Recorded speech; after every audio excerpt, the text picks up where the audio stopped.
from an industry point of view, obviously there are some company-specific nuances that you would look at, but I'm just saying from an industry point of view, which obviously does affect some portion of Sun International. It does, yeah. Like, are you thinking from, do I now hold my money back before the government and all these discussions get into and see it play out, or do I get my hands dirty in this industry at this particular point in time? I don't know. Please go ahead. Sorry for... No, please go ahead. You know what, for me, Questions, guys. as an investor, Yes. I'm putting my money in that sense. Yeah. Because what you're looking for is returns, right? Yeah. Of course, you can question then what do you call it, the color of the returns. But ideally, there's nothing at this point that is impeding you as an investor from putting your money there. You know it's going to come. And even when it does come, it doesn't surprise you on a Friday. Yeah. You know it's going to come. There's that discussions there. Yeah.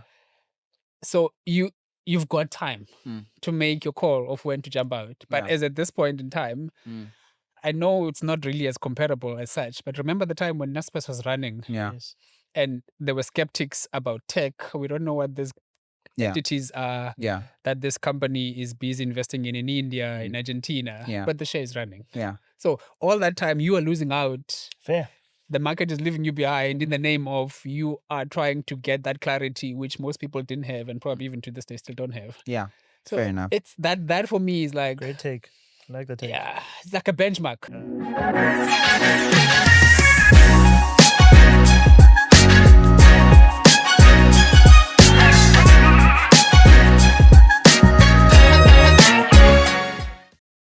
Hello, everyone. It's been quite some time. I don't even remember what episode we are on. We are on 20 or 21. 22 or 23. 22 or 23. I'll check. But anyway, welcome to the Investment Kernel podcast. My name is Chibiwa, known as Chief, and I'm still rolling with the tech guy who has made millions on Sasso. Yeah, no. No, I'm good, man. Good to be back, man. It's good to be back. It was nice. This is therapy. Yeah. Yeah, yeah, it is. So I'm very, very happy to be back. It's been a long year. Yeah. I'm looking forward to. I have one more serious event this year. Okay. No, two more. There's an AGM. Okay. There's a Remgro AGM I need to go attend. Okay. And then there's the B20, which I got an invite to. Oh, wonderful. Which is very nice. So wonderful. Those are the last two things. I feel like you attend all the serious things and I don't, eh? Like says the person who is always living in international airports. Out of the country. Oh my word. So don't even start. But so things are going okay. Family life is good. Yeah. And I'm very, very keen to get this going with our guest. Yeah, no, that's good. How are you doing? I'm good, man. I think Joburg has been treating me a little bit well. The air quality is not as good as Cape Town. I apologize for people that think otherwise, but I think Cape Town air quality is much better compared to Joburg. But the one thing I can credit Joburg for is the social life. Look, I think you can plug in anywhere in Joburg. Yeah. Like you can have a braai, you can have a pedal, you can have football. It's everywhere. But whereas in Cape Town, it's a little bit isolated. You just have a little bit of clicks here and there. Yeah. So that's the fundamental difference that I've noticed when I was in Joburg versus living in Cape Town for the past 11 years. But in any case, we're not just the two of us today. I've been trying to catch this whale for a long time now. It's a whale. It's a whale. Yeah. But anyway, we've got my brother Bonga here. We actually met at the top 35, under 35 Cycus CA. Hey, hello. So this is not just an ordinary man, guys. Yeah. He's the cream de la cream of the CAs in this country. How you doing, my man? I'm doing all right, man. I'm doing all right. It's a pleasure to be here. Yeah. Thank you very much for the invite as well. We've long been saying that we're doing this. Glad to finally be here. Glad to finally be here. Yeah. Look, I think we've been trying to get this thing happen. So I'm really keen to get the conversation going. Mm-hmm. As you know, I think what we do, typically we're just gonna chat about the portfolio. We run a portfolio live where we've got stocks that we've bought with the podcast money, and we kind of comment on give updates on company results, what we think whether or not it's still a buy or a sell or hold kind of stock. So that's kind of a thing. And by all means, chip in if you've got a commentary on any of the stock. But yeah, I'm looking forward to it, man. I'm looking forward to it. Nico, take us away, man. I think that thing has been so green, and I'm so happy to see. Green, man. Yo, it reminds me of Mpumalanga. Green. Very, very green. Yeah. So, but we do have a red. I'm gonna touch shortly a little bit on the red, but like So starting with the red is the Sun International. Yeah. Sun International at a negative 2.33%. Yeah. And then I think again. Sorry. What's the period? Oh, the period of it's about a year. Okay. Yeah. It's about a year. It's a year view. Oh. I mean, we can chat about it as and when we go through the stock, right? Sure. I mean, I think I've read quite a lot of. There's been a lot of public outcry about gambling as it is, right? So there's a lot of. I think statistics are not actually looking good on what people are spending their income on gambling, right? Yes. So there's a lot of push on regulating gambling as it is. So I think that's probably the driver for some of that as well. Could be, but I mean, I think this thing must be handled properly. So I understand that it hits the heart of our social fabric, and by virtue of that, it's emotional. But at the same time, these are businesses, and they are legal businesses. And my thing is that they should be regulated fairly. There should be regulation, number one, and that regulation should be fair. And what fair means, in my view, basically looking at the economic impact. So providing jobs and paying taxes, but at the same time the social impact and as to what is really happening on the ground for people who actually make use of these entertainment platforms. I think those two must be there. I mean, it's no good just demonizing these businesses because, I mean, goodness gracious me, there are families that are that fed work by here. the businesses. Yes. That's one way to look at it. But I think also we have to look at it from there's that social angle as well, right? I mean, there's a lot of people that are actually spending a lot of money on gambling, right? And it's quite addictive as well, as we've seen, right? And I guess the regulation needs to kind of have an outcome-based approach on how they can cap that, right? In terms of how do we encourage responsible gambling? Yes. I'm not saying abolish it altogether. Sure. I'm saying please don't spend school fees of the kids on gambling, right? How do we actually get people to bring themselves to that limit to say, okay, no, I've spent enough now. It's time for me to go home and take care of my kids. You know what? For me, if you leave that to the people to make the call, you're never going to get that balance because there's an element of desperation that drives at least the people on the ground at the lower end in terms of income earning capacity. Fair enough. There's an element of I'm trying to beef up my earnings here. Plus, you know how you get on these things, right? These platforms, rather. You put in your money, they match it, and probably you win once or twice in your first 4 or 5 and bets. It's so enticing. And the next especially thing, even sports you want to put more. Yeah. I mean, even folks deep in the rurals. Yeah. The casino is no longer the place you go to. It's on your phone. So it makes it super accessible. If I can just think around, what do you call that? When it was a similar kind of discussion with cigarettes, right? Yes. Yeah. It's addictive, but it's also businesses.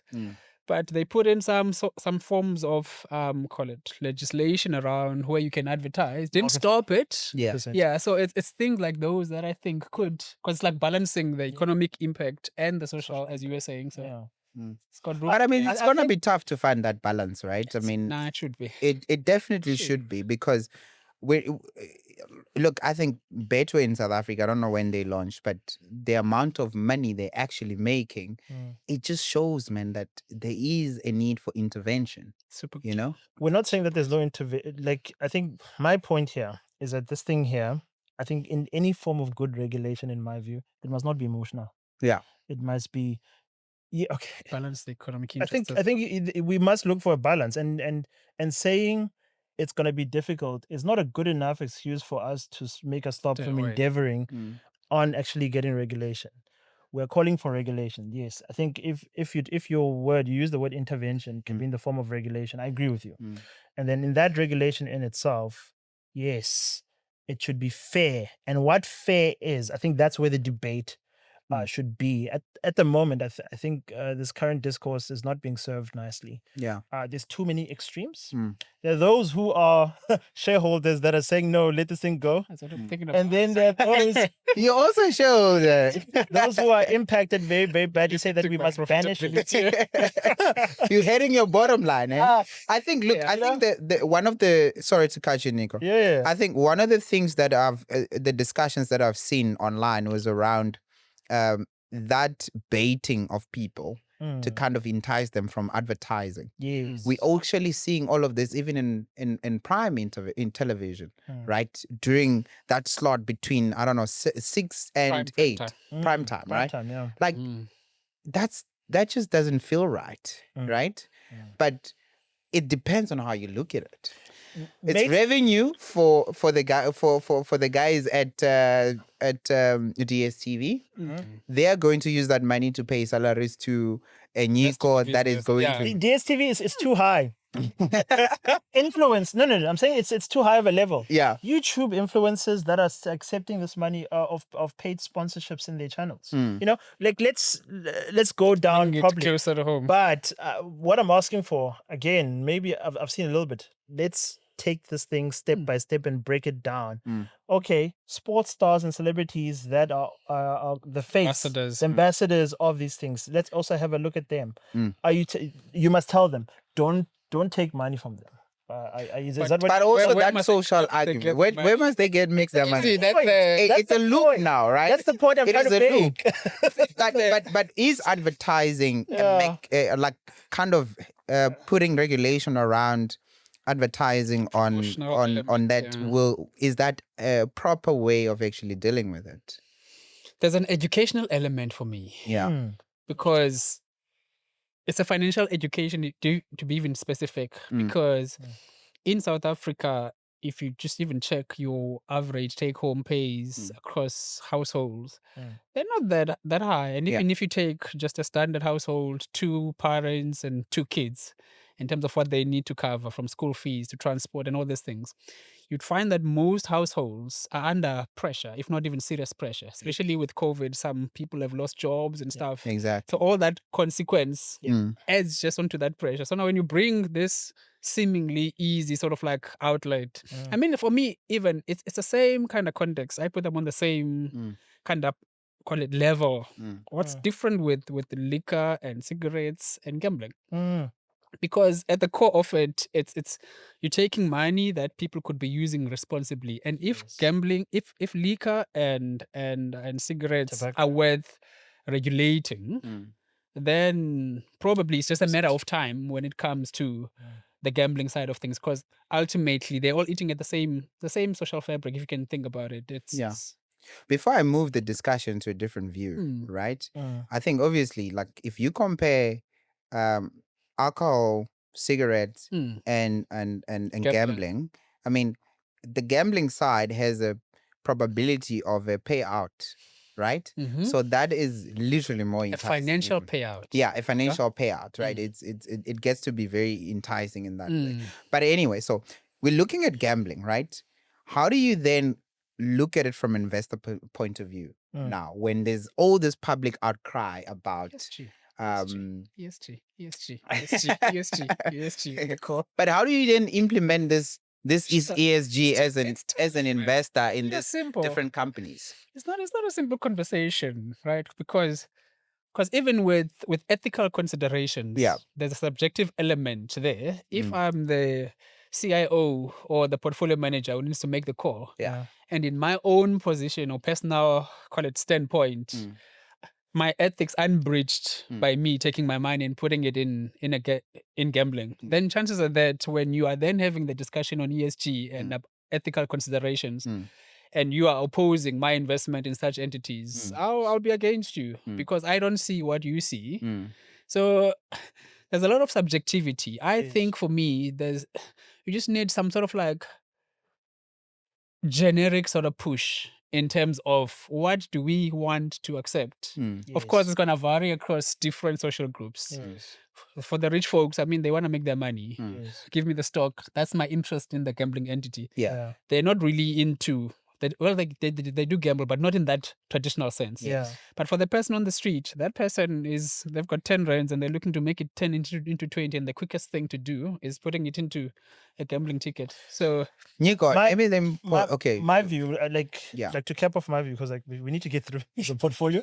I think this is a more hot topic, right? Because this discourse has been going on now. Like it is. And I think even government has kind of suggested some amendments to the bill in that regard as well. So this is kind of a serious thing because it really is. No, it's 1.6 trillion. It's a 1.6 trillion in industry in South Africa. 1.6 trillion. 1.6 trillion.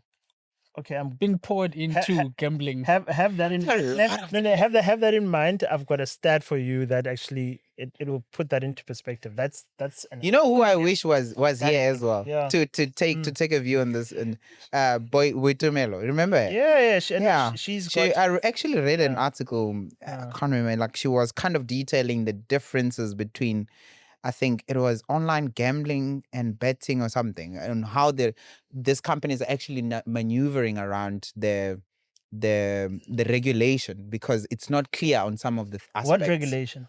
There is a regulation that exists. What is it? Do you know? Around gambling. I don't remember. Around gambling. I think it says online gambling is illegal, but betting, there's some nuances in the definition legally. I forgot what it was. Call it clarity and regulation. But anyway, drive your point. In my view, putting on my investor cap, I think this could be a good thing, especially for those who look. I didn't invest in Sun International because of their gaming, but it was more because of an investment thesis, looking at the reopening up of the borders post-COVID, that type of thing. Okay. But anyway, I've got a view when it comes to this, and my view is that look. Especially when it comes to established players, call them incumbents or call them the established players. And in this case, you've got listed entities. When regulation comes down the pike, it actually does do a good job of sweeping out the bad players. So whether it comes to having credit checks, which are informed by I don't know the body that does credit here in South Africa. It'll be easier for it to filter down if there are established businesses that actually do have the tech and the capabilities to actually enact some of the regulation, because it's going to be expensive, right? And that expense for compliance will actually push out a lot of the bad players, of which they would. I think I look at it that way. In a sense that this is actually a good thing. That's an interesting approach. I want regulation because it will clean up this industry, and then it will leave the ones that are actually bona fide, and those are the ones that actually can enjoy a bit of public confidence. So you suggesting that there should be some sort of background check before someone does gambling? No, obvious that like. It must be off. Like buying any financial product, affordability kind of considerations. It's a myth. That's you know what I'm thinking with the point you're making for me. I'm like, it kind of feels like for me, once you introduce regulation, right, you are just, in terms of the pie, the gambling market, you're just moving the cut of what will become formal gambling and informal. And as such, kind of feels like you're just increasing the share of what I'll call informal gambling. The one that's not on official platforms, because people are still gonna because effectively you are illegalizing their rage.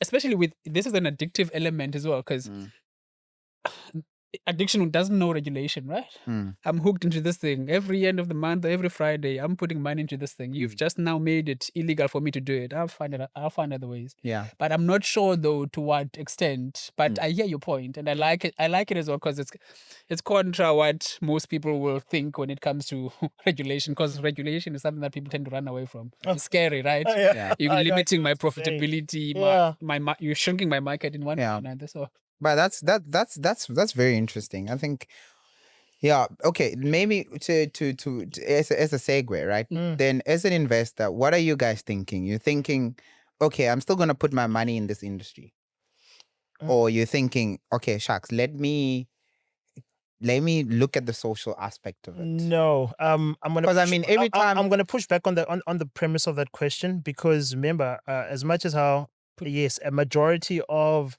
the revenue is in gaming, but there's also tourism, and for This was someone, not specifically to Sun International, yes, but I'm just saying generally. broader. Say if Betway is listed in SA, would you think that it's from an industry point of view?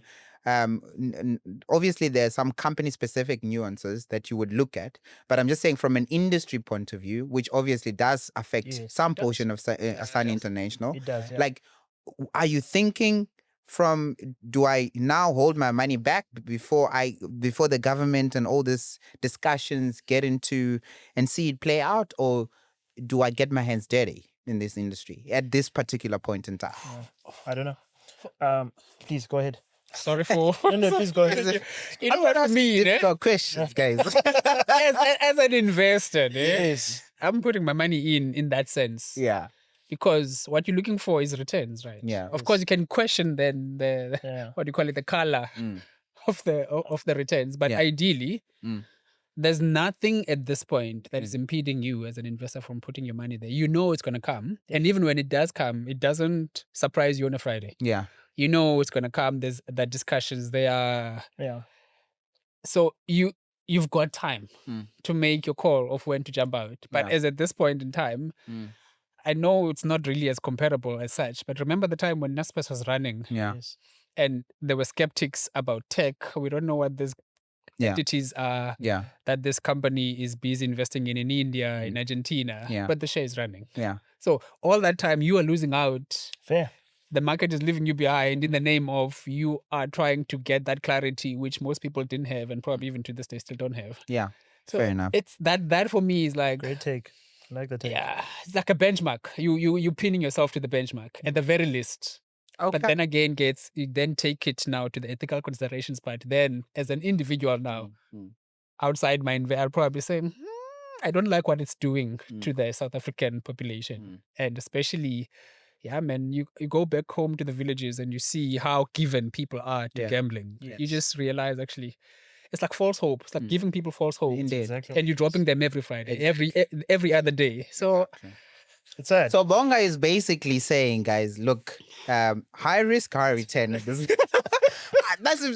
you're gonna say something. You're gonna say something. in summary, that's basically what Bonga is saying. But anyway, let's move on. Right. Then we've got ShopRite at positive 27. I mean, we jumped from negative to positive 27.31. Yeah. I'm not sure if you want to have a comment on. No, I ShopRite. think ShopRite we've established that it's a powerhouse. nah, it's a power. It's a powerhouse, and there's just competition. not much good things we can say after that. How about competition. Walmart? Recently, we've seen the introduction of Walmart into the South African landscape. Yeah. Any thoughts? Look, on that? I think it's an interesting aspect, but it's sort of gonna be clear on what a Massmart, which is owned by Walmart, was going to like, what the strategy is gonna be. Same story. I think the business is going to be more obviously the big box kind of a retailer, right? Which is not really what ShopRite really focuses on from a strategy perspective. But what I think is Walmart is a little bit late in the game in terms of trying to catch up with ShopRite in the market. ShopRite has invested quite a lot in this space, Sure. and quite far. Yeah, and they've been earning that growth, Yeah. and I think Walmart has been quite a little bit of a silent partner on Massmart, or silent parent company on Massmart, and not even sharing a lot of their tech and resources that actually they possess from a first world perspective. Yeah. I think there's going to be a little bit of teething issues when they actually kind of properly land in South African market. This is a market that Shoprite understands very well. It's gonna Full go. price. It's not going to be Full like price. it's going to be a very tough one to take market share. Yeah. Right. But other guys are bleeding market share. Spar is bleeding market share. Yes. Pick and Pay is bleeding market share. So on the positive side is that they will be competing with Shoprite, but also there's different market share space, yeah. to be grabbed from the other guys that are dropping the ball. You know, so I'm with you. yeah. Any take? Can we move on from Shoprite? For me, Shoprite has closed out competition. I mean, you've got stores in deep in the rurals where even the Ethiopian stores you don't find them. Yeah. Kind of store. You've got all these containers that are they're all part of the Shoprite game, and Yeah. I don't see how you compete there. Then, because it's a price, it becomes a price. You're selling to a price sensitive Game, yeah. consumer. How do you launch and sustain competing against such a giant in that kind of space? So I don't know. No, it remains to be seen. It Remains to be it's seen. But exactly I'd rather that. be in Shoprite at this point, I'd say, compared to To other players. Yeah. No, exactly. Okay. I don't think there's anything much to add, James. I won't add anything. So I think let's move on to Except the fact that it's now a 250 billion turnover business. yes. Let's let that. This sink is in a for a bit. retail business. Let's let that sink in. How hard is retail? You buy, you sell. That's it. Selling shelf That's space. it. That's it. Sell shelf And now you're space. making 250 billion turnover. That's impressive. And suppliers are paying for the stock that you put there. That's Exactly. exactly what it is. So Because you've got negotiating power now. Exactly what They're it is. squeezing the tiger brands and all of It's this. interesting, bro. Like I think okay, like I said, I was not gonna mention anything, but anyway, We're here just now. say we're We're here here now. now. No, it's interesting, gents. Like as far as like the business model of actually a corporate owning every single store, along take that with its logistics network, the value chain. with its differentiated customer facing stores, and then on top of that, now you've got the digital capability, which that is rocking. I know that from experience. 60-60. I mean, who doesn't buy from 60-60? I mean, goodness gracious me. You're playing rural, you're playing urban, like you're playing got it. everywhere. They just understand the market. Yeah. Playing I everywhere. just don't So see how competitors is. Funny anecdote. they have to fail somewhere. Yeah. They'll At some create the point. space for somebody. point. But Yes. it's unlikely that someone will come and take it from No, them. Yeah. yeah, it's unlikely. As such, They'll they'll give mess it away. Yeah. Like the Give- time when they went to Africa and South Africa was And paying for the rest. Pull Of a Africa. lot of money into Yeah. those entities. Yeah. That's how. It's interesting. But gents. anyway, let's move on. So Shoprite, and then we've got Valterra. Valterra is at a positive 38.56. Believe it or not, Bonga, but 2 years ago, Valterra was at a negative 20%. Now it's at a positive 56%. It was his share. Any comments on Valterra? No, I think just to respond to that in terms of the share price, I think the mining space is a very sensitive. It's sort of a sentiment sensitive space where like pricing and also production kind of drives that, right? And obviously impact. And I think we were talking about SOEs, which we'll jump in a little bit later. We'll get into that. But obviously that has an impact, right? But we've seen that there has been a price recovery. There's been now pricing are dropping down, especially in the PGM space specifically. That's where the pricing a little bit. That's why Valterra has reported 50% drop in their profit in the latest results, and that's 6 months. Huh? Yeah, and that's purely based on pricing. And global Not much you commodity. can do with that as well. There's nothing you can do because you're a price taker. Control your production, but You the control your price, that's production. much, yeah. Yes, they had an incident lately where there was a flood and then they had to stop production, but they still kind of meet the guidance production as well. So you can see that this is an independent company that just spun out of Anglo. And this seems to me like I'm starting to kind of get a little bit of color on how management is going to do. So I think there's still a little bit of runway to understand management's yeah. strategy and prove themselves.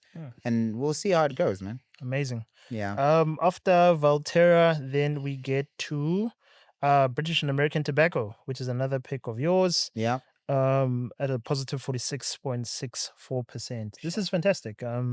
Good I stuff. think I remember the reason why we got into bet was exactly what's happening in gambling, right? There was a lot of regulatory Yes. push, especially in America, right? Where this emission things and all of that stuff. So they needed to have environmentally friendly products, right? They needed to revitalize that. And obviously there was a lot of jittery in the market on whether or not they can retain that market share going forward. Then I'm like, it's People just pull out about in those instances. yeah, I'm like, it's about baking the right horse. And I have no doubt that bet would be the right horse. And I'm glad I'm not wrong. So humbly. very, very humble. I like it. Then we go to Discovery, which is at a positive 50%. This is absolutely amazing, guys.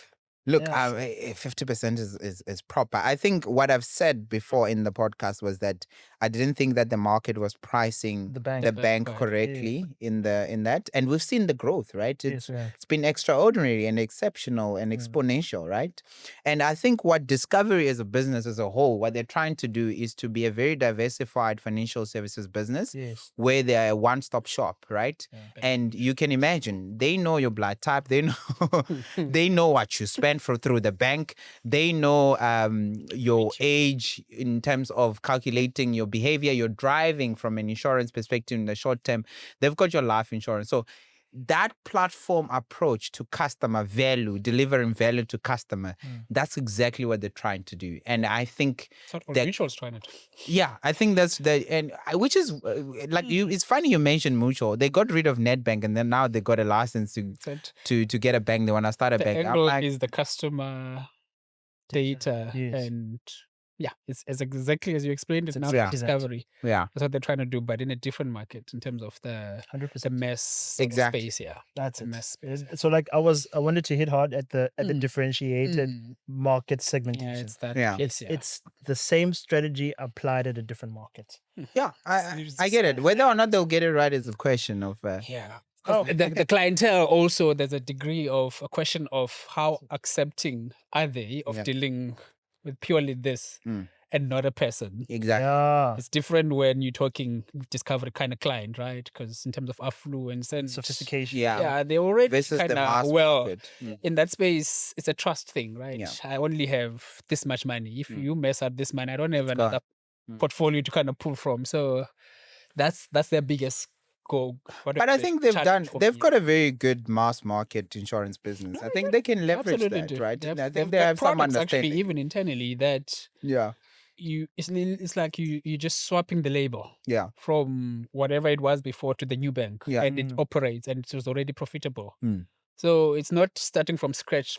It's just a cross-sell, right? Yeah, that's the opportunity that they're looking to but we'll see. And build on it. So we'll see. The proof is in the pudding. I have Discovery on my buy, Old Mutual on my buy list. Oh, is it? Yeah, I do. Put it this way, né? I know I might be a bit biased because I'm coming from the shop. Do not be surprised if that banking opportunity within Old Mutual down the line gets to do so well that they spin it out. They'll still maintain the relationship, of course, but they pull it out and list it as an entity on its own. Because interesting. It with the insurance side of the business now and the history of the entity, it might be suffering from the biases that people have against the broader Old Mutual. Fair. But if it is something, but that's an interesting. You also, very, very interesting. You also have a competition. This is what we put him on. You also have competition in Capitec that you effectively are trying to chip away. What they've come out to say is we're not competing against Capitec, ne? Which of course is a bit wise. You don't just come out first thing on the first day like we want to take on the big guy. We want to establish your processes, but that's the end goal. Whether then how they go about doing that and how much they just open up the tabs to just take as much market share remains a question. But how they've done it to this point, it's been a bit of we are only prepared to take on the client that falls within the ambit that we want to play at. It's not been about we going wide. Wow. And open. No, it's true. It's a very Like, defined Yeah, it's customer very approach. defined. Jack so that's Welch. Yeah. Jack that's Welch space, said that if you don't have the competitive advantage, don't compete. Mm. So, like, you can't actually go into a place where you don't have line of sight Mm. in terms of your data is not Mm. there, and then now you just want to start competing. Yeah. Now you know exactly what you have, based on the insurance business, which is No, you do. humongous, You do. Mm. You and do. leverage off of that. And you've got Yeah, and a cash flash business. Exactly. Yes, Insurance, it is. Yeah, It is. you can And I think support, also, yeah. like, if they're able to win the existing customer base portfolio on their insurance business, Yeah. their acquisition cost is pretty much lower. nil, right? It reduces and Yeah, even like for it- new customers. For that matter, Exactly, because you leverage that, Yeah, and then you have economies of scale got a lot of on opportunity. that aspect, right? got a This is amazing, guys. But yeah, Enjoyed I this. do. I mean, Just one last comment from Yeah. me. Yes. Yeah, The gentleman that runs the shop, the bank piece. yeah. He just is coming- recently got is coming announced, from, right? Yeah. He's coming from deal. running the mass business. Mm. So he understands the mass customer. Was running Mass Foundation. Exactly. So he Really? understands the mass customer. Yeah. The core. Yeah. He has brought on the That's mass why, customer and to all the reach. Mass Foundation was So- by far the best performing business in Old Exactly. Mutual. So there's a lot of opportunity there. It's just a question of how it shows up in the long term Mm. in the Old Mutual numbers. Because of course it is still very tiny compared to the insurance business. Mm. But in terms of how, if it gets that, I don't know what I put it, that catapulting or that breakaway, Yeah. then it could easily become the driver within that stable. So easily. Even more than what Discovery Bank is having on Discovery. There's only so much wealth individuals that you have. That's the That's 'cause why. I was gonna ask who once they've gotten the invested customer, Mm. who are they going after next? Are they gonna lower they're their not. catchment? They're not. They're unlikely to do that, right? So it's about the quality of the service at the price. Mm. If you're Because- not prepared to pay the price, then Like what Bonga said, right? That perception that the market has about Old Mutual brand as it is, Yeah. to span out the bank so that it can have an independent brand, Yes. you cannot have a Discovery then that says, now we're going to play in the mass market space. it's unlikely. No, so my question was basically the effect that this bank is going to have on the larger group. Mm. My question was that would it be more profound than the effect that we're now currently seeing Saying on that's my I question. think there's more opportunity Yeah. for an Old Mutual bank compared to a Discovery bank. Mm. Because for me, in Old Mutual does, even the association that you're talking about when it comes to Nedbank, it was still at an arm's length kind of it was. relationship. It It was was. not. but it was an internal. significant. They had like 20% stake in Nedbank, right? It was around It was more than 50. It's Yeah, it was At some point, yeah. But the idea It is was that high. the regulation was such that you can't treat this as your own entity, Mm. which for mutual bank, there's no such a limitation. Mm. It's an internal entity. Mm. I mean, for funding, you speak to your own executive in the same executive committee. Fair. Yeah. It's not we need to go and negotiate External. and show to regulators that, oh, by the way, we negotiated on an arm's length sort of basis. You kind of get much more sort of like access to capital. Mm. You don't have to Yeah. go outside. It's true. So there's a lot of opportunities. So yeah, I guess I wasn't wrong that for putting Old Mutual on buy list. How much is ultimately? Do you know? How much is? I think 20. Oh, it's still 20. it's around So 30 now. It's around 13, between Wait. 13.50 and 14 rands. Oh. Is it? But it's been, at some point it went to like 9.90. So, and with the recent CEO, But came also to there's board, yeah. it like the share kind of reflects also the values, right? Because they've been spanning off a lot of There's a lot of businesses, right? buybacks as well that the guys have done. So Yes. it's quite a lot of work that's gone on. It's been all trying to unlock the value for the investor to see. Yeah, I mean, I have my Which views is, on that. yeah, that's another topic, Okay. of course, but it's No, it's but been a lot James, of, yeah. no, this was, I like this conversation. I really, really do. And I think, and I hope that our listeners can actually enjoy that. Yeah. I'm also I'm gonna look at, my wife works for Old Mutual. So Yeah. inside Okay. and I'm joking. Support the family business. And then we have Naspers. Naspers at a positive 79%. Naspers. Naspers is an unfair business. I keep saying It's this. unfair. Did you say it's unfair? Scale, bro. Yeah. Scale. It's an unfair Scale business and because access. one move on Naspers moves the market, man. Yeah, Like, it does. it does. But anyway, go on. And even with that, just one move in the market, it's one move within its portfolio of a certain company Yeah, Drives. that drives everything. yeah. Not if anything gets announced about Tencent, the sentiment, Nespa through, share yeah. price, if Announces at 4 a.m. in China. exactly By 9 a.m. it's hitting the JS. not even they, But I mean, like, it's a double-edged sword. Whatever happens in a positive or in a negative. No, true. So you must be willing to have a bit of a strong stomach, that whatever decision in the wisdom of the Chinese Communist Party, that has a profound effect. they have a tight grip on regulation. Like they pass regulation every week. Those guys are something else. I used to track the regulation when I was still in the stock market. Like literally, like regulation to limit kids from playing games between this time and this time. I'm like, imagine regulation being That's exactly what we need here for being that detailed that kids are not allowed to play games at this time and this time. But there's also the counter that, a counterbalance to that is the relaxation of the one-child policy. Yeah, in that you're gonna have more young people now come in and they had to. But I'm saying, like, I mean, that also, if you want to look at if you creating opportunities. So I think that also have a look at that, in that a controlling of the duration per child can be counterbalanced by the number of children. Obviously going forward in the future. Naspers, driving of operational performance. I can't go beyond that, gents. For obvious reasons, but we understand. What's the next company? The next company is Capitec. I wrote down some notes. It is number one. We have some heavyweights in our portfolio. Hey, like look, we good stock pickers, eh? Yeah, I think. No. At what point did you guys jump into Capitec? At Capitec, at the moment, what was the drive? Maybe that's the question. Is what was the drive? Because are they doing anything new now? Slightly. Some new things. We're going to get into it. So it's at a positive 148%. Yes. I think we got in around 2,000, yeah, or less. Oh, that's early. So it's early stuff, man. Like it's around now. It's at about 3,800 rand. The reason I was asking, it's almost grand. It's almost 4 grand. Yeah. The reason I was asking, what new thing are they doing?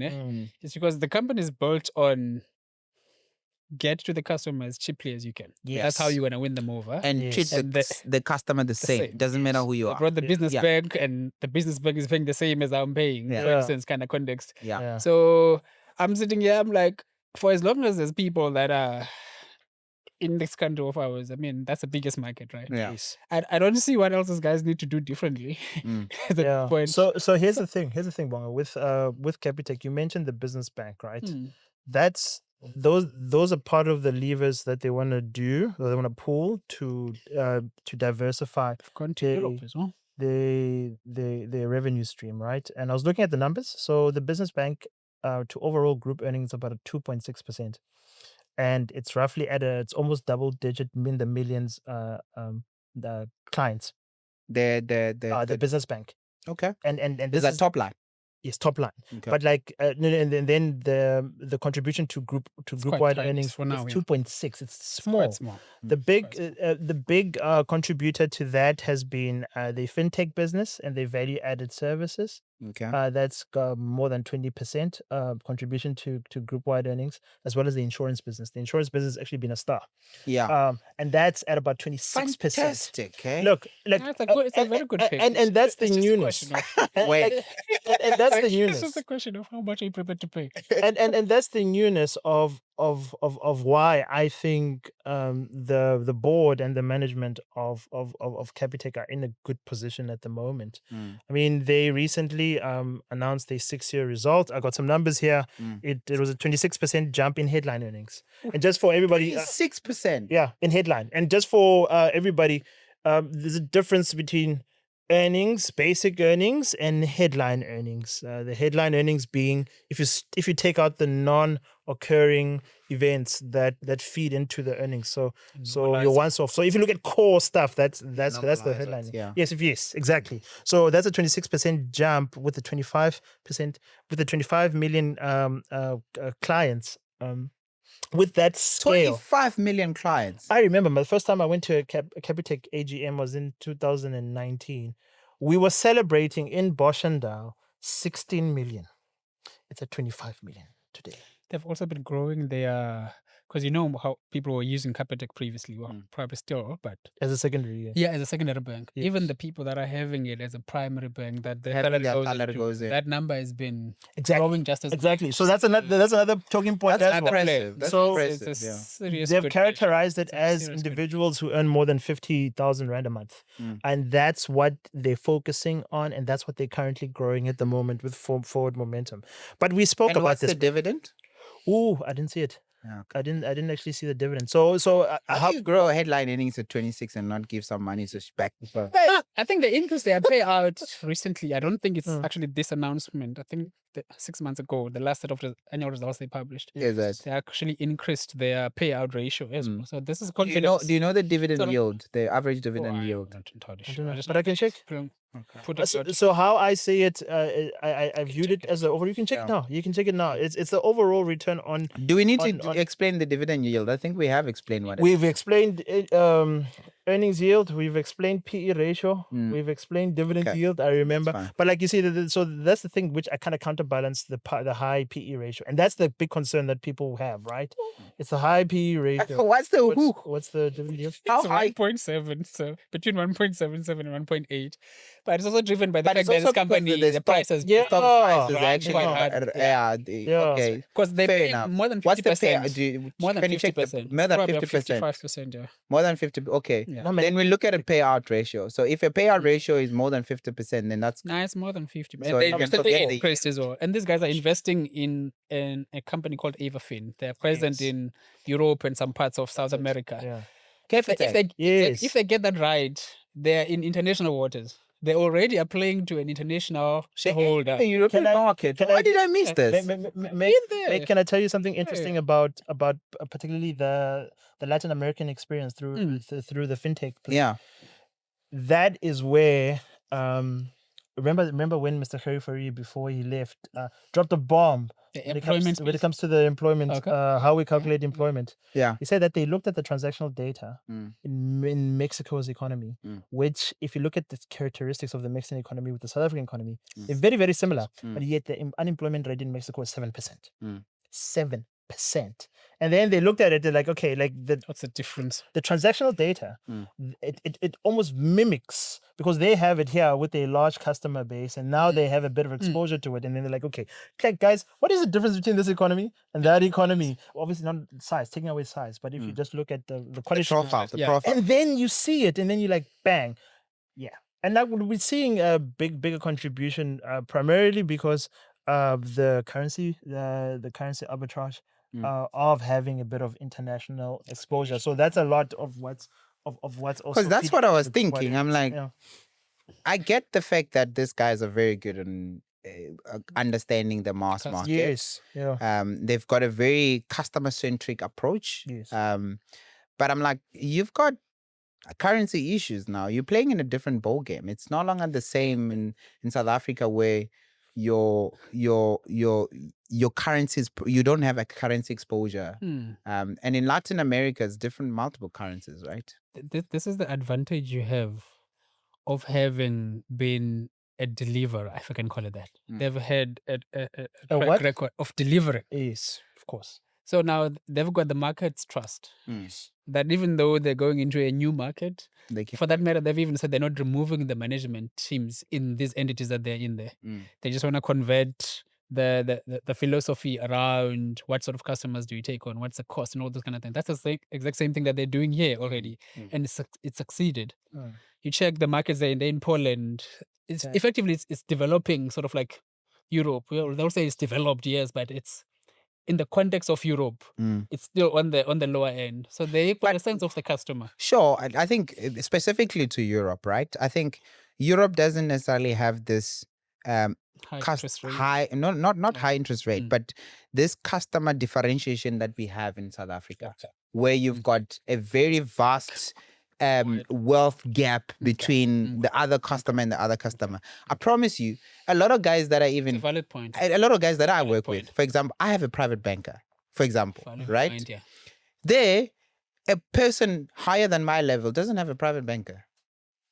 But I'm for not. example, I'm not understanding. right? I'm not understanding your So point, mate. my point here is that already the banks that are there, they're sort of like playing the mass market in any case, given the profile Of the of, client of the that they serve. clientele, Yes. because there's no differentiation. That's what I'm saying. In South Africa, you've got Investec, you've got Discovery. They serve the wealthy clients, right? You differentiate that. You know which customer you can put the fee, etc. But in there, already every single bank is kind of like competing at the similar customer base. Can I ask you something? That's what I'm saying. And because you frequent Europe a lot, I think maybe you're the right person to actually speak about this. I mean, comparing an Eastern Europe to a Western Europe, the level of sophistication of the regular person that might want banking services. Yeah. Are they gonna want the same thing? It's pretty much across Europe. I mean, You're right. Oh, is it? Yeah, it's pretty Okay. much the same across Europe. The culture in Europe, it's pretty much similar. Whether you are in, say, the Nordic region along Norway and all of but that. I consider And- those very sophisticated. So like the Nordic No, regions, Sweden. the Scandinavian countries, Yeah. the Western Europe, and I'm Yeah. comparing it to a Poland. It's the same. Pretty much the same in terms of customer behavior. Okay. We're looking at customer behavior here. Culture is a different thing, right? But from a customer behavior and money. the industry on how Yeah. it's shaped and structured, Yeah. the same. Okay. Because you also see the banks that are operating the same everywhere, right? If you look at HSBC, it's going to be the same in Nordic region, London, all the likes. No, but like I'm saying it again. You keep on mentioning Nordic regions, and I'm saying though Those ones I've for put you them there. the same, Yeah. and I'm saying like, is there a difference between, call it, developing Europe? like, do you understand what I'm trying to say? Relatively. I get it. I Yes. get the point. But I'm Yes. saying it's in terms of customer behavior, it's the same. It's the same. Yeah. Oh, okay. Then maybe the There's opportunity no- then it's bigger in Latin America than it is. In Latin America, I think they most likely have a chance to succeed there because you can differentiate the customer base there, right? In terms of The wealth width differences. is as much. Yeah, it's as much as the same here. I mean, if you're looking at, I don't know, Costa Rica, for example, like the wealth, like these are poor countries where there's like wealth differences between the last person and the high-end net worth individual. But that kind of pool of people that are in sort of like similar earnings, like in Europe, kind of like the much same. tighter. It's much tighter. So you will be competing with Standard Chartered, HSBC, like Bank of America for all that normal bank accounts, if that's what you're offering, right? Okay. No, That's what I'm saying. No, I definitely hear you. My last pointer on Capitec, and then we get to Bonga's story. We spoke about this, and that a business that transitions from being founder led to now being management led now, and that's what we're seeing at the moment with Capitec. We'll see it Just with legs Discovery. of founders. Yeah, Quality. yeah, exactly. We saw it at ShopRite when Wadi Basson stepped down, and now we're seeing it with Capitec. Jury's still out. I think it's very early still because he just left. The gentleman's been there for you. He's got a history with the entity, which I think is, if I was sitting in that Capitec board, is what would give me comfort. Yes. Then he We're knows. not bringing in an outside Yes. who doesn't understand our culture and Yeah. retargeting kind of context. Fair enough, A but in- continuation to some I talking about the extent, currency or the Graham. currency. Oh, okay. He's been there for a long time. Yeah, he's come in and out over the years. Okay. So he's been around. So it's not a Mafigizolo, hey? Absolutely. Okay. No. Yeah. But I mean, in outside, it could be a good, fresh view, right? In terms of taking the growth into a different level, right? There's a saying that what got you here is not going to get you there, right? Fair so enough, it may be That's that. utopia. I mean, we're seeing with Engelbert, right? In ShopRite, is he not an outsider? No, he's not an outsider. Was he not an outsider Maybe that guy did time, bruh. in did ShopRite? time. He did Yeah, time. he did some time. Where was he? Was No, I think it's a culture. I get it. For I get it. me, Capitec is a I get it. culture. I get it. You can't go into such an entity with your corporate and investment banking sort of like hat. You're yeah, gonna ruin that entity. I agree. because I at the agree. core of what they do Yes. is a customer getting the advantage of what we do for them. You know, you say that it's funny that Something with Discovery. I think. there's actually there was a discourse online on Twitter. This is an anecdote. The guys were like, CAs can't run businesses. Investment bankers can't run businesses. PE guys can't. I took that personally. I'm like, Taking it personally as you're mentioning it now. I took that personally. They're like, But I understand the notion behind the notion. The argument was underpinned on finance guys are gonna come run and cut numbers, costs, yeah. right? They run numbers. Whereas in engineering guys and salesperson is gonna come and try to grow the revenue. I'm like, that's not necessarily what we do. That's not how we think. Yeah, I know for a fact that if I go to a argument. business, I was not gonna be It's not a good thinking let's It's cut not- costs. but it's a valid argument though, because they made the similar sort of like argument when they were talking about Boeing. Remember, Boeing is coming Yes, through. yes. Because they were like, we used to be run by engineers, similar kind of, and then we started bringing these CAs who know a lot about numbers and how to make numbers look good and what to Squeeze the change. margin and then you And squeeze the cost. That You ended, up, balloon exactly, margins. that ended up hitting the Well, quality of. I think you hit the nail on the head. It's about culture. This thing. I think, something, look, yeah. as far as skills are concerned, I mean, if someone comes from data, money, rands and cents, and someone comes from building,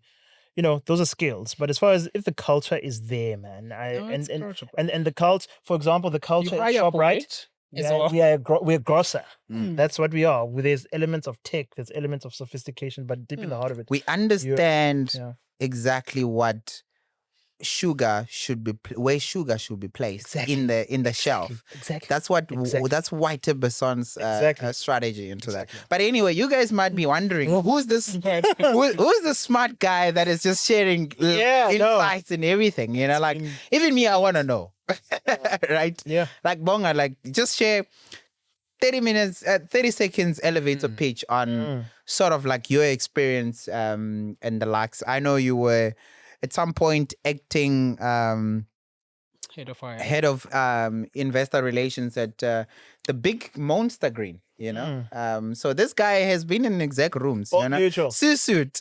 Yes. Old Mutual. For those that I don't like to talk about my story without talking about the village I come from. Exactly. I'm So from by all means, let's start from the beginning. Let's start from the in Tata in the Eastern Cape. Yeah. Grew up there until 18. Came to Cape Town to study.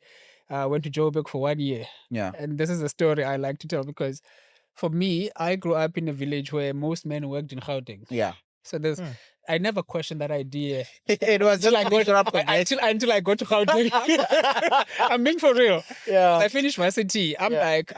And luckily I was sponsored by an entity based outside Yeah. in terms of my bursary and whatever. Yeah. So I'm like, of course, I wanted to go there. Yeah. Yes. So I get there, I'm like, now that I'm here, what happens next? We have arrived. Oh, exactly. I'm here now. So what must happen Now next? what? Yeah. And you start having those kind of questions. What sort of life do you want to build and those kind of things? So I came back to Cape Town since like 2013, but I've been in roles that have touched half the time in Joburg, half the time in Cape Town. So it kind of falls somewhat similar to some extent. But yeah, CA by qualification, experience in investments management, a touch in portfolio management as well. Luckily, I worked with a very awesome team at, can I mention the companies? Yeah, please. Okay, worked with a touch at Citadel. Oh, wonderful. One of the best Yeah.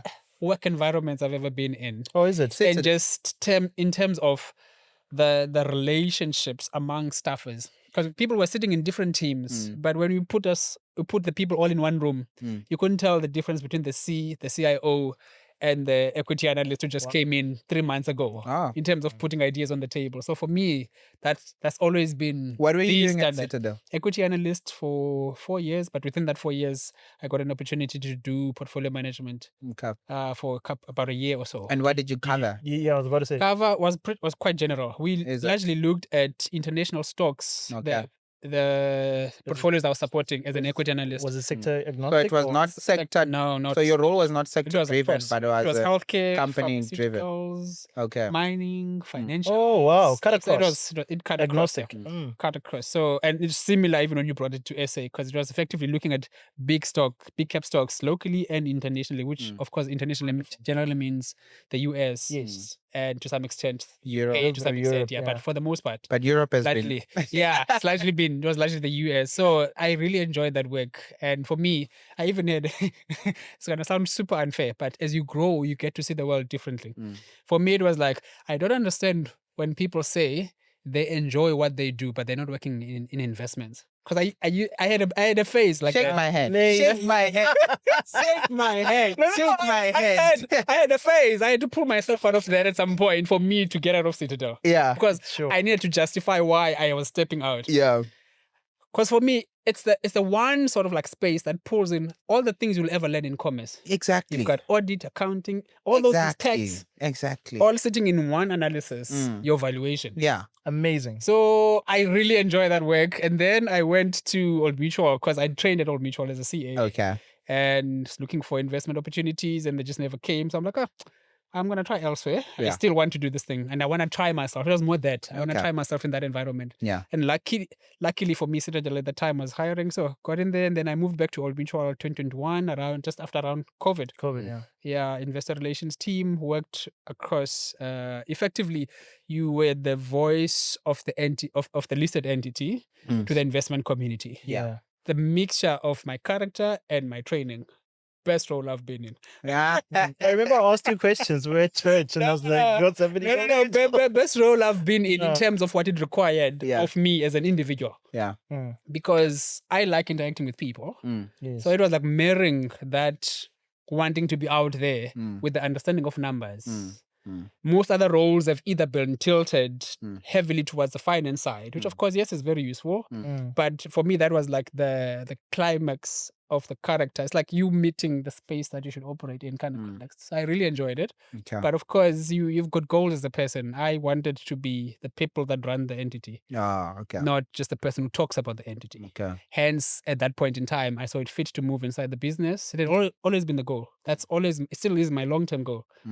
To run an entity at some point, the finance division or whatever. But that's the thinking. So every move I tend then to make I need to find a way of how it links to my broader goal. Okay. It doesn't mean it will be straight. I might move 1,000 times sideways. Yeah. But ultimately, I need to still have that picture. Unless, of course, I'm then changing my mind. I'm like, I'm 45 now. What's the point of trying this thing's not working? Let's take a short segue. left. Yeah, and but go somewhere at else. this point, Shem, it's still the goal. And yeah. I want to take us back because this is an investment podcast. Let me just take your time back to your Citadel days, of which you were running money. And so, what were some of the big takeaways, the lessons that you've learned that you would impart to our investors that are watching this? It can be a specific sector, it can be a certain scale. Just a few. Can you speak about that a bit? We talked about a point earlier on around, I think we're talking about gambling. How do we get through this? For me, I was like financial education. And you can't get over that. Yeah. Because there's a lot of people who are sitting on money. Sometimes they don't even know they're sitting on money. But they're sitting on money nonetheless. And the idea is they want to step into the world of investments, but they're limited by the fact that maybe they don't know as much. And it kind of feels like gambling to them. Yeah. Yeah. Because as clear as it might be to you guys sitting here, for them, they might take that annual report and look at it. I'm like, this thing is so thick. It's 80 pages. And that's even the smallest ones, by the way. Yeah. Like, this thing is 80 pages. And it's like, where do I start? You see, so it's that kind of thing for me. Whereas at Citadel, you're working with your high net worth individuals, people that have run businesses. Was it wealth management? Oh, is it? It's wealth management liaised with asset management. I was on the asset management side on my end. So pretty much the same thing that I was doing at Sanlam, because I was on the wealth side, but obviously doing what asset managers do in terms of being an equity analyst and you invest in stocks. It's similar kind of, and you actually even get to know who actually runs asset management. It's not asset managers as such, it's the wealth managers. Because you are the one in between the asset manager and the client. Whether it's coming from you or it's coming from the client, when it comes to me, it's coming from the client. Sure. So I don't have a pushback to like, I don't think this is a good idea. I can tell you, but if you've already made your mind together with your client that this money is going there, it's going there. It is what it is. So it's that for me is, it talks to power. Because you end up thinking, you sometimes get into this space and think, if I'm a portfolio manager, I've got so much power. You do have a lot of power. You do. Lots of power. Yeah. But your power is subject to another person's power. And more often than not, that person who's sitting in those meetings who comes and gives you an indication of, that's the power. Yeah, no, it's true. But like, I would like you to continue. Go. You were in terms the of financial education. The financial education piece for me is because whatever I was doing there, I kept comparing it to the broader South African kind of space. and you sit down with these guys and they tell you, I need to move my money from here to there. And then you're like, yo, I wish this could be a normal conversation Yes. for Ugogo. Yeah, 100%. That's the very premise in which Investment Candle was founded on. That's exactly it. The very premise No, that but we wanted to standardize. Yeah, to standardize, No, make it straight. That's the Let's goal. bring it home. That's Let's the- make that- investment accessible. That's the That goal. was the it. That's the goal 100%. because, of course, you pay for the inside. Yeah. Nico is managing my money. He knows a bit more, much more than I do. Mm.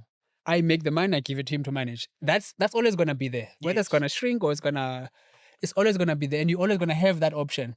But even as I bring my money to Nico to manage it for me, I need to have when he says, "Oh, I've put your money in this stock," I need to have a sense. Oh, actually, what do they do? Yes. What is the basic thing that they sell? Who buys? So it's basic things like those that for me, is financial education at the probably the biggest factor.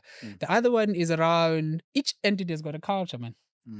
Can you get in on And when you talk culture, there's marketing. I'm talking beyond promotional sort of like appeal to investors now. I'm talking about the people that are actually inside. Yeah. Because you don't meet a 28-year-old and teach them how to think. You can never do that.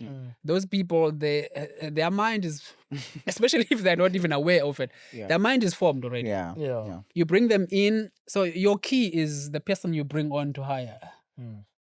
The person you hire actually to come do the work. If you don't get it right at that hiring decision, you can easily kill any culture. Yeah. Because it's not just analyzing. It's analyzing with a certain, what do we believe in as this group? Yeah, you all come from different areas. Some come from Tata, some come from Bushbuckridge, someone comes up from a different. But the way that we see the world needs to talk to some commonality, not necessarily that we agree all the time, or even that we agree, but the values that drive how you view a ShopRite. What makes a good company a good company? There needs to be some commonality there. And if you get that right, you can easily run a 99% retention of your clients kind of shop, which is what Citadel was based on, by and large. No. Get the clients in and keep them there. Keep them there. So that Powerful. that was also another one. So it's things like those for me, culture, financial education. But in terms of dealing with the high net worth individuals now in general, you never really are going to get to a point where you are the voice in the room. It's their money. That's true. Understand your place and the role that you play. That's true. And deliver it to the best of your ability. Beyond that, it's their call. Yeah. Yeah. I think one thing I can add on that in terms of the culture, right? I think the culture that actually recognizes the different differences and kind of include and embrace all those differences works. Into the same room. I remember when I was working on one of the companies that I worked on, because this is sensitive, Yes. like my understanding of township economy made me a better analyst than anybody else that was on the team. Because they never lived in the township. The context to the They don't have the detail context to of the got it, yeah. detail, right? So I understood why a ShopRite would succeed in a township and why a shelf in a township would succeed based on different SKUs that they have. Please, But you see, I think fine. like a good culture now, it's allowing that idea to Flourish. to flow, Yeah. to flourish. Hence the recognition. Yes. Yes. Hence the You don't have to think like us. Yeah. You don't have You don't have to think like us. come Bring with your you. difference. Bring your difference and we'll Bring your embrace it. difference. We hired you for it, in short. Yeah. No, That matter if you're not bringing it, you are shortchanging us. No, That's it's an true. decision. If you're coming to conform, then Yeah. there's no value. Exactly. There's no value. Exactly. We already had you before, kind of context. My before I hand it over to you, and no, it's fantastic of how much you've learned as far as, and now like how do you just view the investment landscape now? I know it's a very very broad question. Is there anything specific that's actually They narrow it down, mate. You know what? What's been happening with the JSE, né? Yeah. Which for me, it's economics drive, or at least the perception of economics drives the stock market by and large. We're coming from a period where there's been a lot of delisting entities from the JSE. Yeah.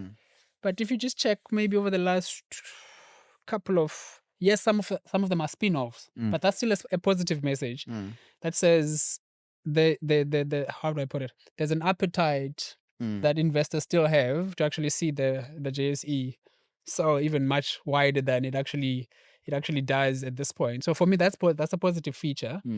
we're still gonna get to the SOE piece. Yeah. But for me, it's you kind of have an inclusive government, whatever you call it, of course, is another thing. But it presents the picture of, finally, whether or not you believe in it or not, it presents this united front of, as a South Africa, we are now in a point where we're kind of pushing together. And that for me sells to international investors even much more because they don't just see the parties, they see some sort of like collaboration.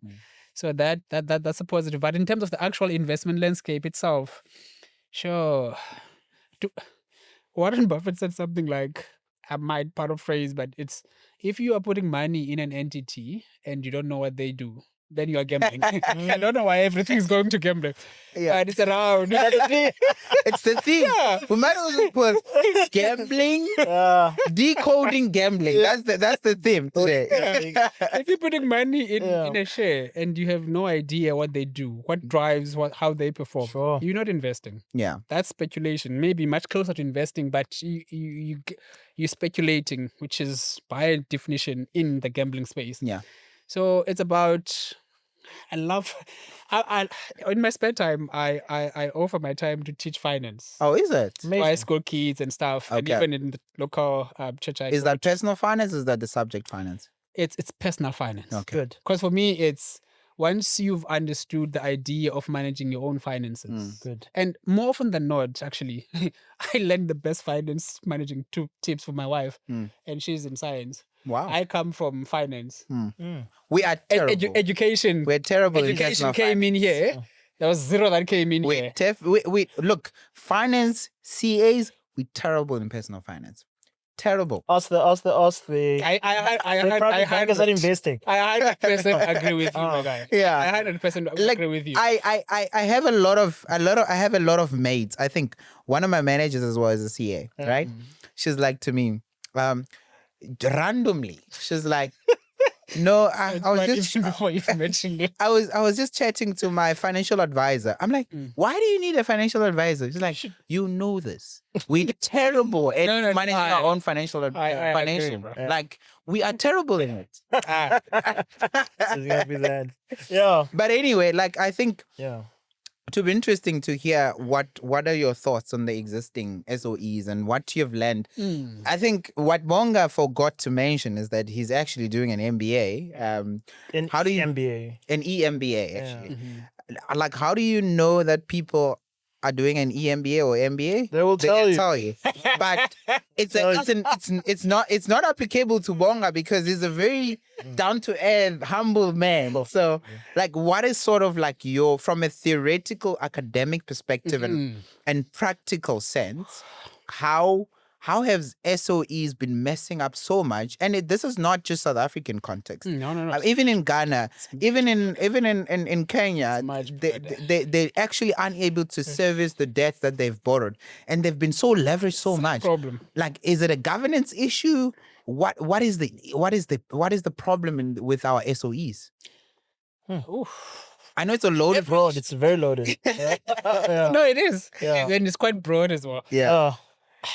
If we were to piece it, any successful entity, doesn't matter who owns it. In this case, of course, we're talking the government or some connection to the government owning the entity.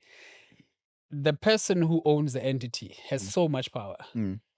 And that just talks to governance. What processes have they set up to ensure that the entity can survive without them having to be there every Monday kind of context. And for us, if I just look across, where, of course, the SOEs now, we say they're at a different position than, say, they were, say, 2-3 years ago, which is a good thing, of course. It is. Yeah. But for the most part, it's a governance thing.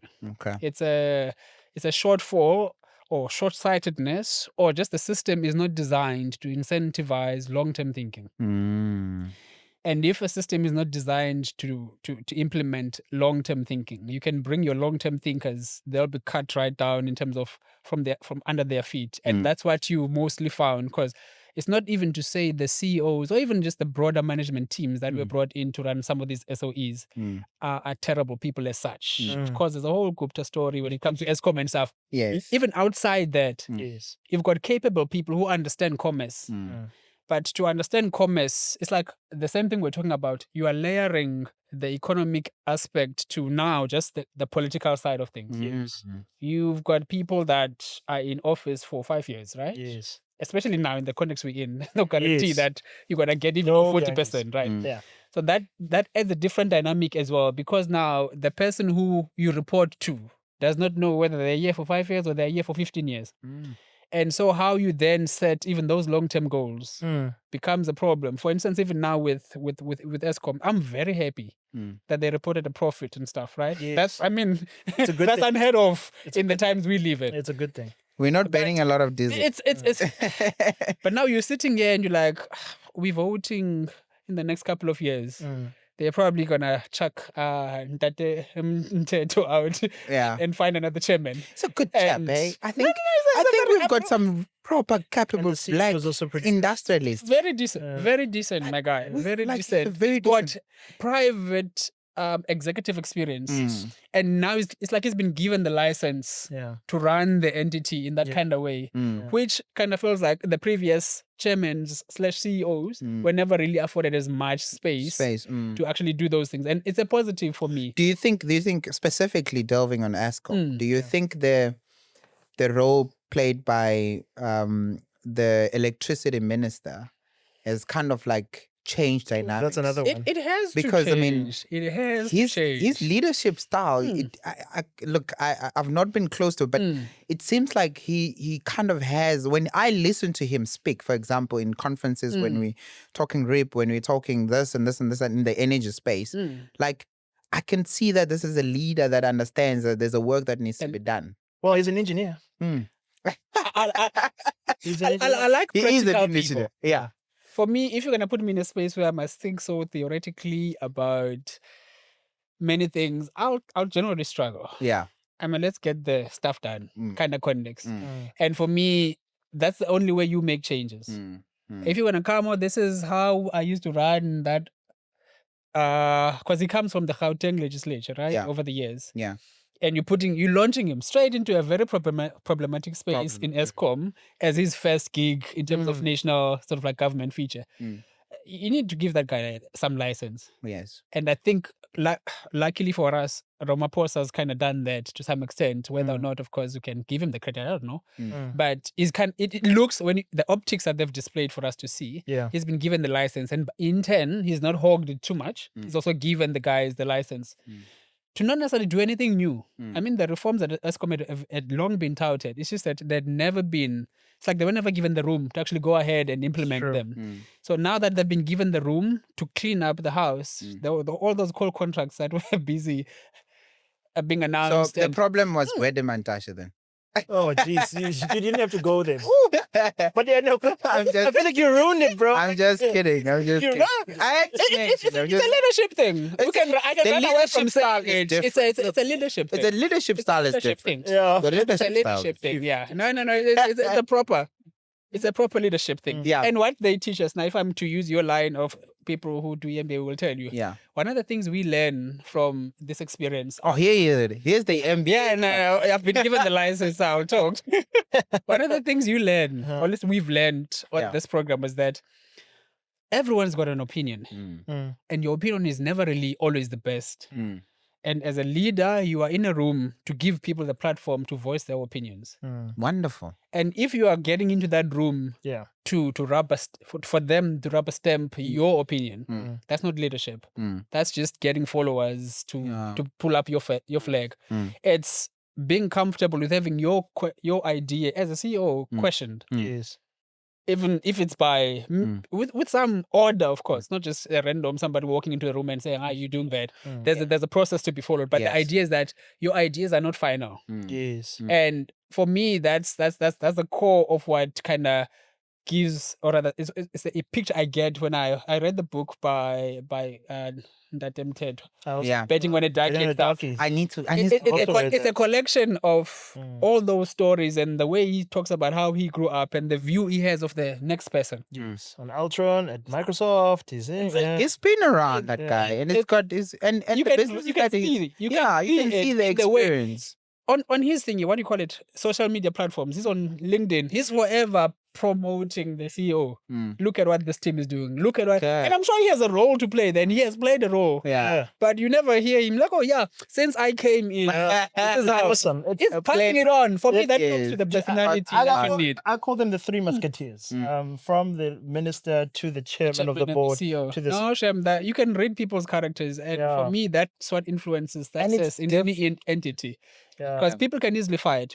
I'm a competitive individual. If you put me amongst competitive people, I'll be competitive too. Yes. But if you put me under a leader who's going to be as accommodating and allowing for the differences you're talking about to be brought onto the fore, Yeah. then I also kind of take up, I become accommodative as well, Yeah. because the person I'm trying to model after is just as accommodating. Slightly theoretical, maybe even philosophical question on the need, particularly in an economy like South Africa, the need of a state-owned enterprise. I mean, one could argue that we've got capabilities to do a lot of services. Yeah.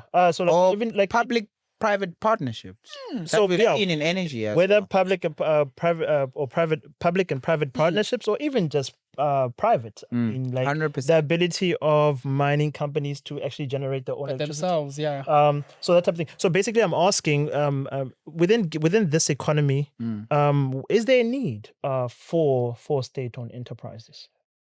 I'll be direct and I will digress and then I'll come back. The question was, do I think there's a place for SOEs? Yeah. And for me, it's an absolute yes in the South African context. But let me digress a bit and paint a picture that our lecturer on this SOE elective I took painted. He was like, in an average African country, you have about 70 SOEs.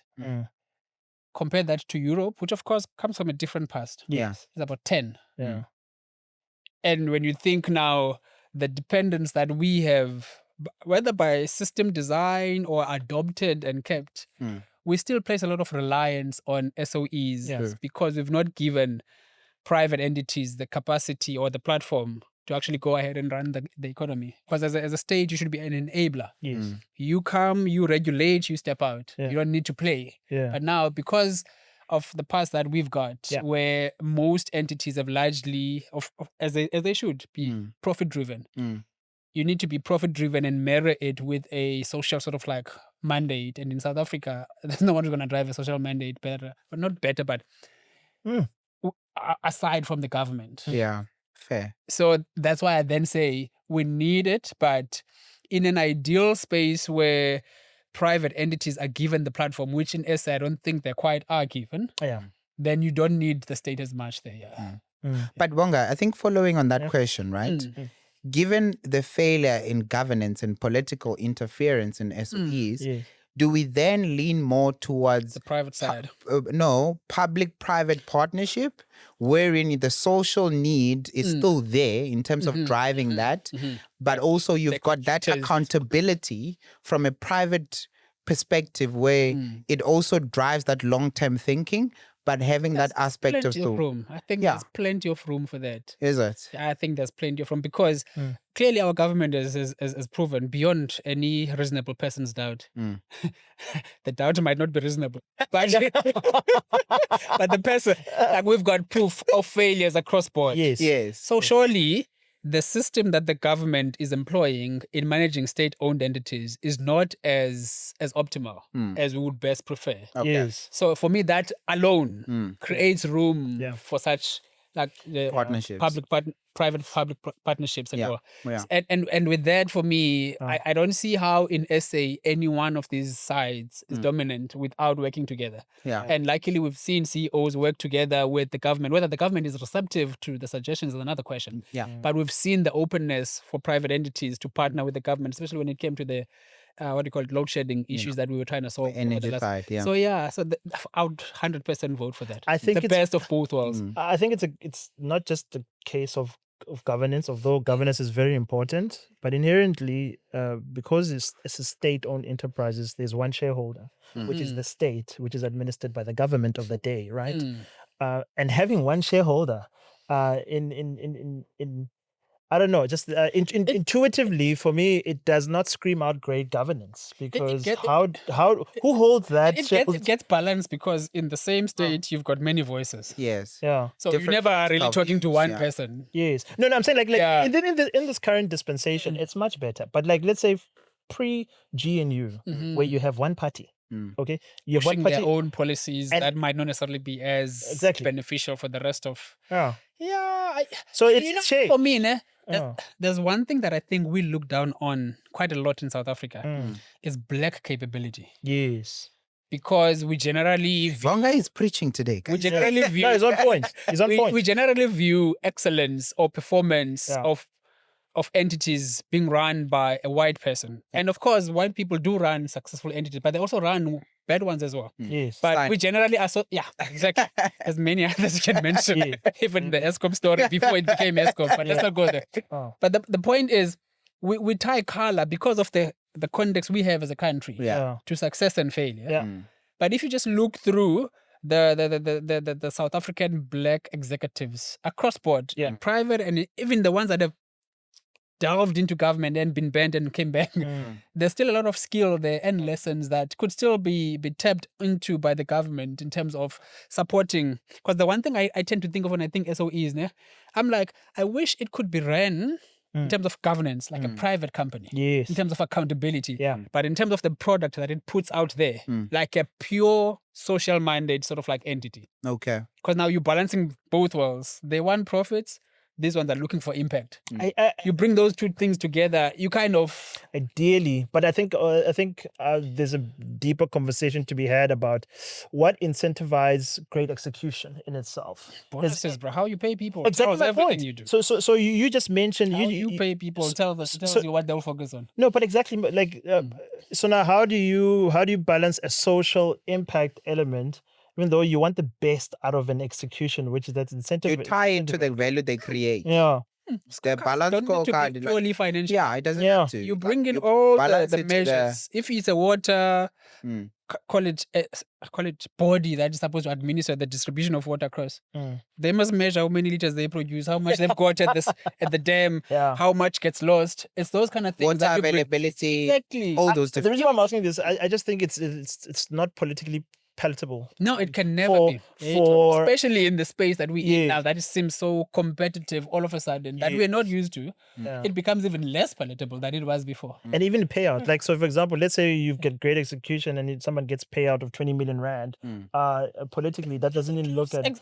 I agree with you. That drives private. No, I agree with you, mate. I really do. Definitely raise questions, given that it's a public... It's a state-owned entity. Yeah. But we're not really... I think this is why we're not able to attract the right skill to actually drive that value. I agree with you guys. There has to be...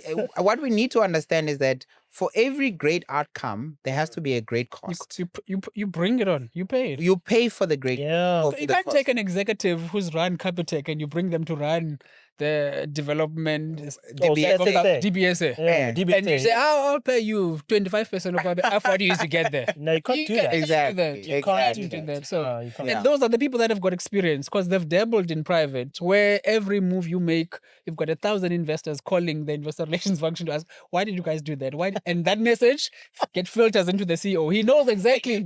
You deal with questions about salaries. Every move the CEO makes from a strategic declaration kind of point. As an investor relations function, you filled all those questions. You know what trouble they so much fun, eh? It's extremely fun. It's extremely fun and stressful. Yeah. Nice balance. That's a nice balance. Yeah, it's got a bit of both. It's got a bit of both. You become the filter. You become the filter. You are a filter for the outside voice internally. You are the filter the other way around. Yeah. Because you effectively you play the friendly space. Yeah. They might fight with the CEO, but when you come in there to appease, this is what the CEO said. This is how they're looking to. Yeah. What's your actual issue? I don't like 1, 2, and 3. You take that message and you distill it Yes. into themes Yeah. that you then put to your executive committee. Like, this is what the market is fighting with the message that you put out there. Yeah. Find ways to respond to it. You get guys like TT that earns like 100 million from Investec a year, and you're like, how do you deal with that? I've retired today. But in any case, I think we can talk about SOEs. It's one of the things that we've actually spoken about, that we're gonna have a jar here to not speak about. Oh SOEs. yeah. We said, But since you're here, Too key. so like we said that there was a jar there. We said whenever if we mention Eskom or Transnet, we'll put money in the jar. exactly. Yeah. But given the context here today, I think it was very necessary to kind of, the goal was to kind of cover a little bit of macro, etc. But maybe in kind of driving to closing, pulling back to investment. How do you approach investing personally? I know we said CAs are very much terrible at personal finance, me included. How do you approach, what is sort of like your strategy around investments? Are you sort of more high risk person who's going to go directly into equity on easy equity? Are you more of a moderate risk unit trusts? You come from wealth management. Like, how do you actually think about investment? Do you invest in startups like myself, where I have a high risk tolerance, and on top of that, it's what were your bad and good investments? True. If you've ever had any. Yeah, that's a very good proviso there. Yeah. For me, there's Bonga before getting married, and there's a Bonga who's married. Yes. Of course, when you're married, there's a responsibility mental that you kind of take up. Yeah. Where, yes, you want to do certain things, but in the context of there are people that your decisions impact, it becomes much less about what you want to do. It becomes about what do we want to do. So in that context, what I'm trying to say is, Hey, this one knows his wife is listening, eh? hello, love. From a context of being a responsible individual, as much as you aptly described in terms of high risk, high reward, if it's my money and I'm the only one who stands to lose, my guy, I'll go. I don't mind doing that. Okay.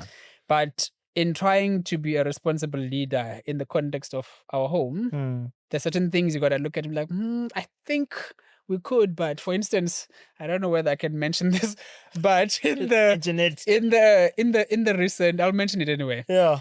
In the do it. You've gone too far. in the current workplace I'm at now, there's an idea that gets punted around, putting money, it's an IPO, it could come through. Yeah. And then I go and I chat with my wife, and we're like, we think it's an avenue we could approach. And then she mentioned something. She's like, unless it is crypto related in one way or another. Okay. And then I'd done my reading, of course. Yeah. And then I'm like, this screams not safe in that kind of space. Yeah. But in terms of wanting to get into that space, we were definitely wanting to get into that space. Yeah. We want to grow our money, right? Yes. But in terms of like, if it tanks, the question is, where else are you going to get this money to go and plug that hole now that you've created and build again some more? So for me, it's there. It's doing it responsibly. Okay. To some extent. But in terms of my own investments as such, I've largely been in financials, right? Because I've felt I can understand what they do. Yes. You run a bank, you're banking for people. Yeah. Banking is banking. You're keeping people's money, you're taking that money, you lend it somewhere, gets used in a project, you get a return, you take your profits, and then get back the money. Exactly. So it felt a bit simpler for me to understand. For instance, when I was an analyst, I had a very good liking of commodities. But a part of me still felt a bit. Because the pricing is. It's the cyclicality and understanding which entity is at what level in that. Even from the cost curve, when they talk about cost curves, they're like, okay, how much does it cost you to bring the same amount of coal relative to your next player? I felt like I was a bit too far in terms of the broad focus. And those cost curve are quite sticky, hey? Like for a very long time. Because you've got it's a huge operation you've got there. It's not like you're running a spaza shop. You're like, we're not gonna order today. You've got people you got to pay. You've got operations in South America, operations in South Africa, in other countries. All those calls kind of come in there. So for me, financials by and large, I like to back where I'm at more than anything else. Okay. So even when I went back to Old Mutual, literally every policy that I had, I brought it in. Okay. Because for me, I'm like, I know it's a marketing tool to some extent, but for me, it was like, I am coming to work here and I'm coming to prove to myself that what I'm doing here is valuable. But it first needs to be valuable for me. Before I can go and talk to an investor about investing in Old Mutual, I need to have my money here because then my message, there's some consistency to some extent. If they lose, I lose. So for me, that tends to be the way I approach. Right now, the entity we're in is listed in the UK, a portion of it, it's not the full thing. But I've not yet gotten to that point where I've got enough money to go put money in pounds. But ideally, it's I put money where I'm at and in companies I kind of understand. Okay. Yeah. Any bad investments? Well, that's the last question. No, not really, Shem. I've not delved As I too said, much. Yeah, he has. Yeah, Doesn't have. no. So Not you didn't necessarily. get into Steinhoff, eh? No, Yeah. no. You are not one of the unlucky. Or one-time airline. Oh, no, was Shem. One-time airline. That Was it listed? That was a listed entity. What? Yeah. One-time airline was listed. Was African Bank listed before? No, I think it wasn't listed. No. We're in the debt space, in the The- debt Yeah. market. So Yes, cash okay, there. yes. So they were did the went corporate there. bonds. Yeah, Yeah. listed in that side. Well, I mean, it's Yeah. quite interesting. Your approach to it. Okay, so you've never really had bad investment. Yeah. That's I haven't been banned as yet. Like I say, even if here's what. Oh my God, I worked with a gentleman. I'll mention his name, Venan Duplessis. Ne? The gentleman was so prolific at what he did. He would put money, if he puts in 100 rands in a stock, the moment his idea is let's put in capital, let's establish a base, let's pull out the capital. okay. So even if whatever it's like you putting in your 2,000 in Capitec and it becomes 4,000, take out the 2,000 you put in there. You can never lose. Okay. Of course, yeah. And that was his approach. Yeah. And for me, bruh, you'd sit in a meeting with advisors coming from all over the space, like, yo, your portfolio is not doing well. He's like, I've already given you your money. Yes. What do you think you're going to lose? You already have your money. Yeah. I put it in there. I established a base for you. Yeah. Your client now has a holding, Yeah. but you don't stand to lose anything. It's a What good, you're losing, you've already gained. it's a good argument. You've got your capital back, right? Yeah. I think. Yeah, we can talk until the day. Yeah. You can talk until the day breaks. But Bonga, thank you very much, man. I think No, this for has having been me. quite interesting. It's been amazing. Thank you. It's one of those where it's worth waiting for. Thank Yeah. you. For You know, like having me. it Thank just you. it's the right Thank you. time. It You know, does, like it does. Thank you. we even went like 1 hour 30 minutes. Like we usually do like an hour Mm. and all this thing. No, but thank you for but having thanks a lot, man. Thank you for having me. In closing, and investors after we can cut after he answers this question, but please like, subscribe, and comment if you've got any questions. This is episode what, Nico? You didn't check. I was so engrossed. 2021, I think that's Nico didn't check, but we'll put in what episode it is. So while Nico is looking for that, right? And this is gonna be your last question, and then we close. What is on your current buy list now? Like, name 3 stocks that you think, okay, these are my buy list. I already said Old Mutual is on my buy list. I also have First Rent on my buy list. 21. This is episode 21. Yeah, 21. I have Old Mutual, First Rent, and I do have Sanlam as well on my buy list.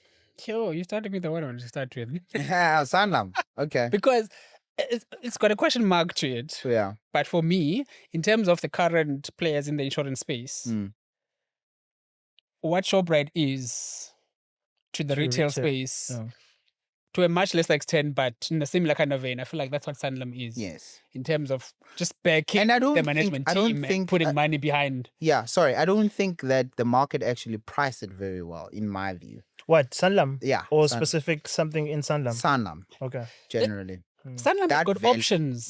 Sanlam has got options. They are in Africa. They could easily sell that thing to Allianz Yeah. and make that money. They are in, what do you call this? They've taken a bulk of their businesses across Africa Yes. and put them in that joint venture. Yeah. Yes. They've kept some, of course. They've recently gotten into India. Yeah.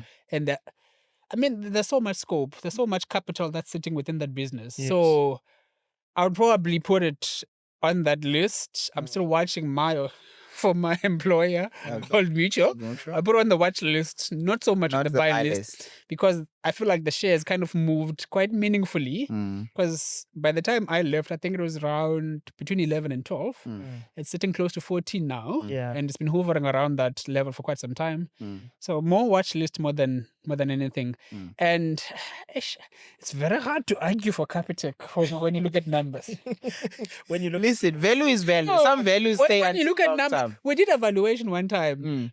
And when we used when the gentleman who ran the valuation used South African metrics, the Capitec valuation made 0 sense. yes. He had to pull in as in assumptions as if you are valuing a company from the US.